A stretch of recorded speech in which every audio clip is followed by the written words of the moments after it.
오늘 새벽 우리에게 주신 하나님의 말씀은 고린도전서 9장입니다. 제9장. 내가 자유인이 아니냐, 사도가 아니냐, 예수 우리 주를 보지 못하였느냐, 주 안에서 행한 나의 일이 너희가 아니냐. 다른 사람들에게는 내가 사도가 아닐지라도 너희에게는 사도이니 나의 사도됨을 주 안에서 인친 것이 너희라. 나를 비판하는 자들에게 변명할 것이 이것이니 우리가 먹고 마실 권리가 없겠느냐. 우리가 다른 사도들과 주의 형제들과 게바와 같이 믿음에 참여된 아내를 데리고 다닐 권리가 없겠느냐. 어찌 나와 바나바만 일하지 아니할 권리가 없겠느냐. 누가 자기 비용으로 군 복무를 하겠느냐. 누가 포도를 심고 그 열매를 먹지 않겠느냐. 누가 양떼를 기르고 그 양떼의 젖을 먹지 않겠느냐. 내가 사람의 예대로 이것을 말하느냐. 율법도 이것을 말하지 아니하느냐. 모세 율법에 곡식을 밟아 떠는 소에게 망을 씌우지 말라 기록하였으니 하나님께서 어찌 소들을 위하여 염려하심이냐. 오로지 우리를 위하여 말씀하심이 아니냐. 과연 우리를 위하여 기록된 것이니 밭가는 자는 소망을 가지고 갈며 곡식 떠는 자는 함께 얻을 소망을 가지고 떠는 것이다. 우리가 너희에게 신령한 것을 뿌렸은즉 너희의 육적인 것을 거두기로 과하다 하겠느냐. 다른 이들도 너희에게 이런 권리를 가졌거든 하물며 우리일까 보냐. 그러나 우리가 이 권리를 쓰지 아니하고 범사에 참는 것은 그리스도의 복음에 아무 장애가 없게 하려 함이로다. 성전의 일을 하는 이들은 성전에서 나는 것을 먹으며 제단에서 섬기는 이들은 제단과 함께 나누는 것을 너희가 알지 못하느냐. 이와 같이 주께서도 복음 전하는 자들이 복음으로 말미암아 살리라 명하셨느니라. 그러나 내가 이것을 하나도 쓰지 아니하였고 또 이 말을 쓰는 것은 내게 이같이 하여 달라는 것이 아니라 내가 차라리 죽을지언정 누구든지 내 자랑하는 것을 헛된 대로 돌리지 못하게 하리라. 내가 복음을 전할지라도 자랑할 것이 없음은 내가 부득불 할 일입니다. 만일 복음을 전하지 아니하면 내게 화가 있을 것이로다. 내가 내 자의로 이것을 행하면 상을 얻으려니와 내가 자의로 아니한다 할지라도 나는 사명을 받았노라. 그런즉 내 상이 무엇이냐. 내가 복음을 전할 때 값없이 전하고 복음으로 말미암아 내게 있는 권리를 다 쓰지 아니하는 이것이로다. 내가 모든 사람에게서 자유로우나 스스로 모든 사람에게 종이 된 것은 더 많은 사람을 얻고자 함이라. 유대인들에게 내가 유대인과 같이 된 것은 유대인들을 얻고자 하며 율법 아래 있는 자들에게는 내가 율법 아래 있지 아니하나 율법 아래 있는 자같이 된 것은 율법 아래 있는 자들을 얻고자 하며 율법 없는 자에게는 내가 하나님께는 율법 없는 자가 아니요 도리어 그리스도의 율법 아래 있는 자이나 율법 없는 자와 같이 된 것은 율법 없는 자들을 얻고자 함이라. 약한 자들에게 내가 약한 자와 같이 된 것은 약한 자들을 얻고자 하며 내가 여러 사람에게 여러 모습이 된 것은 아무쪼록 몇 사람이라도 구원하고자 함이니 내가 복음을 위하여 모든 것을 행함은 복음에 참여하고자 함이라. 운동장에서 다름질하는 자들이 다 달릴지라도 오직 상을 받는 사람은 한 사람인 줄을 너희가 알지 못하느냐. 너희도 상을 받도록 이와 같이 다름질하라. 이기기를 다투는 자마다 모든 일에 절제하나니 그들은 썩을 승리자의 관을 얻고자 하되 우리는 썩지 아니할 것을 얻고자 하노라. 그러므로 나는 다름질하기를 향방 없는 것 같이 아니하고 싸우기를 허공을 치는 것 같이 아니하며 내가 내 몸을 쳐 복종하게 함은 내가 남에게 전판 후에 자신이 도리어 버림을 당할까 두려워함이로다. 오늘 새벽에도 하나님의 은혜와 평강이 함께하기를 축복합니다. 오늘 말씀은 앞에 나오는 말씀과 좀 다르게 사도 바울이 자신의 사도성을 변호하는 말씀이 가득합니다. 왜 이런 편지에 이런 내용을 적었는가 하는 것이죠. 바울이 개척한 교회가 이 고린도 교회입니다. 사도행전 18장에 보면은 아테네에서 나왔던 바울이 고린도 지역에 들어와서 브리스길라와 아굴라를 만나게 되죠. 로마에서 쫓겨난 그 부부를 만나서 이곳에서 이제 말씀을 가르치기 시작합니다. 우여곡절도 있었지만 디도 유스도의 집에서 머물면서 1년 6개월 정도 말씀을 가르치면서 세워졌던 곳이 이제 고린도 교회죠. 바울은 한 곳에 머물던 사람이 아니라 순회 선교사로 어느 정도 일정 기간 말씀을 가르치고 성도들이 어느 정도 성장을 하면 그 지역을 떠납니다. 그래서 에베소로 가 있는 당시에 그냥 가면은 교회가 무너질 수 있으니 아볼로를 불러다가 그곳에서 말씀을 가르치도록 합니다. 그래서 바울은 개척자였다면 아볼로는 그 후임이라고 생각할 수 있겠죠. 그런데 이 고린도 지역의 아주 특징 중에 하나, 지난번에도 한번 말씀드렸지만 이 지역은 그냥 사람 와서 말씀을 전하고 그들이 가르치도록 한 것이 아니라 원래 이들 문화에는 소피스트들, 즉 철학자들을 불러다가 돈을 주면서 말씀을 배웠던, 그냥 철학을 배웠던 그런 문화가 있습니다. 그러다 보니 처음에는 바울이 복음을 전해서 이 한 무리가 교회를 이루었고, 이제 이번에 아볼로가 와서 후임으로 왔지만 우리는 그럼 아볼로에게 배우고자 한다라고 하는 또 다른 사람들이 이제 생겨나기 시작했죠. 그렇게 생겨난 것이 이제 바울파, 아볼로파, 게바파, 우리는 직통계시를 받겠다, 예수님께 직통계시를 받겠다 했던 예수파들, 그렇게 이제 분파들이 나누기 시작했습니다. 그리고 이제 여러 가지 다툼이 있었죠. 그래서 바울이 에베소에서 걱정이 돼서 디모데를 통해서 편지를 쓰게 됩니다. 가서 대독을 하라는 거죠. 근데 디모데가 가서 대독을 했는데 디모데에게 고린도 교인들이 심하게 모욕을 줍니다. 디모데가 와서 고린도 교회가 심상치 않다라는 이야기를 듣고 나서 쓴 편지가 이 고린도 전서입니다. 그러면 이 9장에 갑자기 왜 비난에 대한 이야기가, 변호에 대한 이야기가 나올까? 3절을 보면 이렇게 말하고 있죠. 나를 비판하는 자들에게 변명할 것이 이것이니, 즉 바울을 향해서 비난하는 이들이 굉장히 많아졌습니다. 그럼 왜 바울을 비난했을까라는 거죠. 바울이 오늘 말씀 1절과 2절에 말하는 것이 있는데요. 내가 자유인이 아니냐, 사도가 아니냐, 예수 우리 주를 보지 못하였느냐, 주 안에서 행한 나의 일이 너희가 아니냐. 그러니까 내가 복음을 전하고 개척해서 세운 교회, 그 성도들이 고린도 교회인데 너희가 아니냐. 그러면서 나는 다른 사람들은 몰라도 나는 너희의 사도다라는 것을 이야기합니다. 그럼 왜 이제 바울을 비난했을까? 크게 이제 두 부류의 사람들이 비난을 합니다. 첫 번째는 유대인 그리스도인들이었습니다. 우리가 아는 것처럼 사도행전 1장과 2장에 나오는 걸 보면 예수님의 12제자 중에 가룟 유다는 자살을 해서 제자들이 이제 사도가 될 때 마띠아라는 사람을 12사도로 새로 뽑게 되죠. 그래서 이제 우리가 알고 있는 것처럼 사도 그러면 12사도라고 알고 있습니다.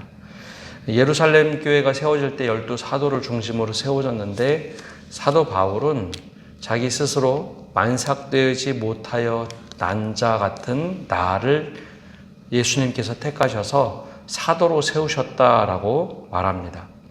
그런데 이제 유대인 그리스도인들 중에는 정통성이 없다. 바울은 원래 헬라파 유대인이었기 때문에 정통파도 아니고 자유분방한 신학을 가지고 있다. 그래서 끊임없이 사도 바울을 공격을 했습니다. 여기에 있던 사람들도 그렇게 공격을 하죠. 사도라면 우선 할례를 받은 사람들을 중심으로 복음을 전해야 되는데 왜 이방인들에게 복음을 전하느냐. 이것까지도 문제 삼던 이들이 있었죠. 근데 이것만 있는 것이 아니라 고린도 교회의 경우에는 바울에게 그냥 서운한 감정이 있었습니다. 조금 전에 말씀드린 것처럼 바울은 자비량 순회 선교사입니다. 이 고린도 문화에는 조금 전에 말씀드린 것처럼 철학자들에게 돈을 주고 철학을 배우던 부유한 고린도 부자들이 있었습니다. 근데 처음에는 돈을 주고 철학자들에게 철학을 배우는 것으로 만족했는데 이제 여유가 있고 힘이 있다 보니 이게 이제 주객이 바뀌기 시작합니다. 내가 무조건 후원할 테니까 당신은 다른 데 가서 가르치지 말고 나에게만 이 철학을 가르쳐라. 후견인이 되어버린 거죠. 그래서 이 부자들은 철학자들을 거느리기 시작했습니다. 내가 돈 줄 테니까 다른 사람들을 가르치지 말고 열심히 공부해서 나만 가르치면 돼. 이제 개인의 소유, 가정교사처럼 철학자들을 생각했죠. 근데 사도 바울이 가서 복음을 전했는데 바로 이런 문화 속에서 사도 바울을 생각한 겁니다. 바울은 복음을 전하고 교회를 세웠는데 이 교회가 이루어지던 곳, 공동체가 모이던 곳이 가정교회였습니다. 근데 가정교회가 그러면 어디서 모일 수 있었을까? 바로 이제 부유한 부자들이 자신의 가정을 개방하면서 우리 집에서 모였으면 좋겠다. 그래서 말씀 공부도 우리 집에서 하고 예배도 우리 집에서 하고 그러다 보니까 우리가 연보해서 사도 바울을 우리가 후원할 것이고 그 돈을 가지고 복음을 전하고 다니면 됩니다. 특별히 이 고린도 지역에 오래 머물면서 우리의 그냥 소피스트들, 즉 철학자들처럼 우리가 연보할 테니까 여기서 이렇게 편하게 복음을 전하면 됩니다. 말씀을 가르쳐주면 됩니다. 근데 사도 바울은 순회 선교사였지 한 곳에 머물던 선교사는 아니었습니다. 바울이 여기에 휩쓸리지도 않을 뿐더러 사도 바울은 스스로 천막을 만들면서 자비량 선교를 했죠. 사도 바울의 생각은 교인들에게 부담을 주지 않는다. 이게 소아시아 지역을 다닐 때부터 교인들에게 부담을 주지 않고 나는 자비량 선교를 하겠다라고 마음을 먹고 그렇게 복음을 전하던 사람들입니다. 그러다 보니 고린도 교회 부자들 중에 서운한 감정이 들었던 겁니다. 사도 바울은 우리가 주는 연보도 받지 않고 자기 마음대로 한다. 그래서 이제 서운한 감정 때문에 계속해서 비난을 하기 시작한 거죠. 사도 바울이 변론할 때 4절에서부터 6절까지 이런 말을 합니다. 우리가 먹고 마실 권리가 없겠느냐? 우리가 다른 사도들과 주의 형제들과 게바와 같이 믿음에 자매된 아내를 데리고 다닐 권리가 없겠느냐? 어찌 나와 바나바만 일하지 아니할 권리가 없겠느냐? 우리도 권리가 있다는 겁니다. 먹고 마실 권리도 있고 결혼할 권리도 있고 바나바와 다른 사도들처럼 연보만 받고 그냥 복음 전하고 말씀을 가르칠 권리가 있다는 거죠. 그런데 사도 바울은 이런 권리가 있음에도 불구하고 이런 권리를 포기했다는 겁니다. 왜냐하면 교인들에게 부담을 주기 싫어서죠. 일상생활에서 이렇게 다 우리가 자유를 가지고 있지만 우리는 그 자유를 주님의 말씀에 붙잡혀서 우리는 그 자유를 포기할 자유도 있다라는 겁니다. 실제로 예루살렘 교회나 여러 교회들은 성도들이 연보를 하면 그 돈을 가지고 제사장들이 먹고 살았던 것처럼 교회 지도자들은 그렇게 살았습니다. 그런데 사도 바울은 순회 선교사고 교인들에게 부담 주기 싫어서 이것을 하지 않았던 거죠. 근데 사실 이것이 비난의 빌미가 됩니다. 그래서 우리도 성전에 사는 사람은 성전세를 받고 예배를 드리는 사람은 예배를 통해서 돈을 받고 소피스트들도 그렇게 돈을 받지만 우리는 그렇게 하지 않았다라는 거죠. 12절에 이런 얘기를 합니다. 다른 이들도 너희에게 이런 권리를 가졌거든 하물며 우리일까 보냐. 그러나 우리가 이 권리를 쓰지 아니하고 범사에 참는 것은 그리스도의 복음에 아무 장애가 없게 하려 함이로다. 소피스트들은 철학을 가르치고 돈을 받고 우리가 마치 지식을 파는 것처럼 행동했다면 바울은 복음에 장애가 없도록 하기 위해서 우리가 돈을 받고 복음을 전하거나 파는 것처럼 오해받지 않도록 하기 위해서 이 일을 했다라는 겁니다. 그런데도 한번 이제 마음에 서운한 감정이 드니까 고린도 교인들 가운데 좀 힘이 있던 사람들이 바울을 그렇게 비난을 했습니다. 근데 이 비난한 내용이 돈을 받지 않는다, 그것만 가지고 비난하기 좀 그러니까 이런 비난도 합니다. 바울을 향해서 바울에는 육체에 가시가 있었죠. 보통 두 가지 가시를 이야기합니다. 하나는 안질, 또 하나는 간질입니다. 그래서 사도 바울이 편지를 보낼 때 보면 대부분 대피를 시킵니다. 눈이 시력이 너무 나빠서 인상을 쓰고 있었기 때문에 더디오라든지 디모데에게 대피를 시키는 경우가 많았죠. 어떻게 다른 사람의 병은 고치면서 자신의 병도 고치지 못하는 사도가 무슨 사도냐. 간질도 있었습니다. 말씀을 전하다가 쓰러지고 거품을 무는 경우도 있었죠. 그러다 보니 말씀을 전하는 자가 어떻게 간질에 걸릴 수 있느냐. 진짜 사도라면 자신의 병을 낫도록 할 수 있어야 하는데 이것이 이제 바울을 향한 비난이었습니다. 이 말도 안 되는 비난이죠. 그런데도 이 비난이 점차 확산이 됐습니다. 또 다른 하나는 이제 바울이 글은 너무나 잘 쓰는데 이 언변이 또 많이 떨어졌다고 하죠. 그래서 못생기고 언변이 떨어지는 걸 보고 야, 저거 사도 맞아? 글을 쓸 때는 기가 막히게 아주 고민해서 글을 쓰는데 이 말하는 것은 좀 다른 소피스트들, 즉 철학자들은 수사학도 배워서 말 언변이 엄청 뛰어났는데 그에 비해서 많이 떨어졌다는 겁니다. 그래서 이 두 가지를 가지고 바울을 그렇게 비난을 합니다. 바울은 이 비난에 대해서 쭉 이제 자유에 대한 권리를 이야기하다가 이 말을 합니다. 15절에 보면 이렇게 얘기를 하죠. 그러나 내가 이것을 하나도 쓰지 아니하였고, 즉 연보를 줘도 하나도 쓰지 아니하였고, 또 이 말을 쓰는 것은 내게 이같이 하여 달라는 것이 아니라 연보 달라는 것도 아니다. 차라리 내가 죽을지언정 누구든지 내 자랑하는 것을 헛된 대로 돌리지 못하게 하리라. 내가 이렇게 자비랑 선교하는 것을 헛되도록 하지 않겠다라는 거죠. 그래서 하는 말이 이겁니다. 16절과 17절에 하고 싶은 말이 이건데요. 내가 복음을 전할지라도 자랑할 것이 없음은 내가 부득불 할 일임이라.